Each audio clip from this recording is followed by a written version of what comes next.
Assalamualaikum warahmatullahi wabarakatuh. Waalaikumsalam warahmatullahi wabarakatuh. Bismillahirrahmanirrahim. Alhamdulillahi rabbil alamin. Wassalatu wassalamu ala ashrafil anbiya'i wal mursalin, imamil muttaqin, sayyidil ghurril muhajjalin, wa ala alihi wa ashabihil mujahidin at-tahirin, amma ba'du. Saudara-saudara kaum muslimin rahimakumullah, sesungguhnya gaya hidup seseorang sangat ditentukan oleh cara bagaimana dia memandang hidup ini.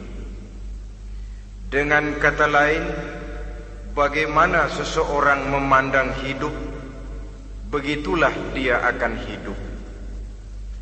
Oleh sebab itu, untuk mengubah keadaan seseorang harus diawali lebih dahulu dengan mengubah caranya memandang kehidupan ini. Itulah sebabnya dalam surah Ar-Ra'd ayat 11 Allah Subhanahu wa ta'ala menjelaskan, Innallaha la yughayyiru ma biqaumin hatta yughayyiru ma bi anfusihim. Allah Subhanahu wa ta'ala tidak akan mengubah nasib dan keadaan satu kaum sampai kaum itu berusaha mengubah apa yang ada di dalam diri mereka sendiri. Yang ada di dalam diri itu tentu tidak lain adalah rule of thinking, bahasa kerennya state of mind, kata orang Kulon, cara berpikir, cara memandang kehidupan yang akan sangat mewarnai cara orang menjalani kehidupan itu sendiri.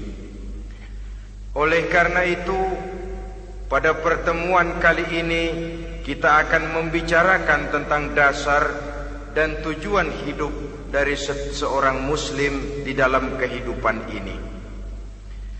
Yang pertama, tentang dasar dan landasan hidup. Seorang muslim tak dapat lain mendasarkan kehidupannya dengan Islam. Di dalam mendasari kehidupan dengan Islam ini, Allah Subhanahu wa ta'ala menuntut, Ya ayyuhalladzina amanu dkhulu fis silmi kafah. Hai orang-orang yang beriman, masuklah kamu ke dalam Islam itu secara total, secara utuh, secara seluruhnya. Jangan separuh-separuh, jangan sepotong-sepotong. Mendasari hidup dengan Islam artinya menjadikan Islam sebagai way of life, sebagai rule of thinking, sebagai state of mind di dalam kita memecahkan problema-problema kehidupan, sehingga tidak satu persoalan hidup yang bagaimanapun kecilnya sekalipun yang tidak tersentuh oleh nilai-nilai ajaran agama Islam ini. Kemudian di dalam mendasarkan hidupnya dengan Islam, ia mempunyai satu keyakinan. Pertama, Islam sebagai dasar hidupnya adalah agama yang sesuai dengan fitrah daripada manusia. Allah Subhanahu wa ta'ala pencipta manusia. Allah Subhanahu wa ta'ala yang menurunkan agama Islam.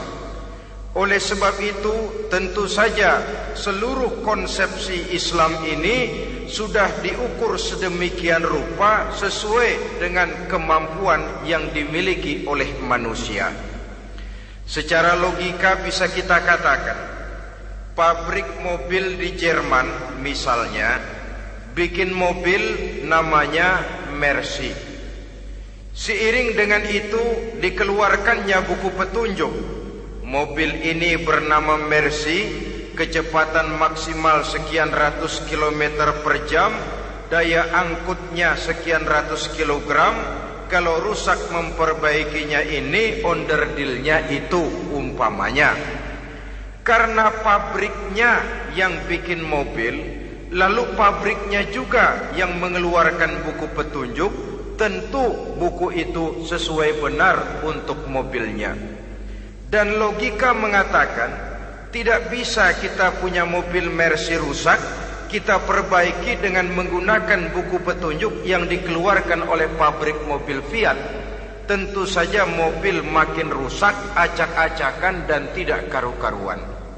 Ini artinya, jikalau manusia ingin baik, jikalau manusia ingin mencapai sesuatu yang bernama bahagia, dia harus mengikuti petunjuk yang dikeluarkan oleh yang menciptakan manusia.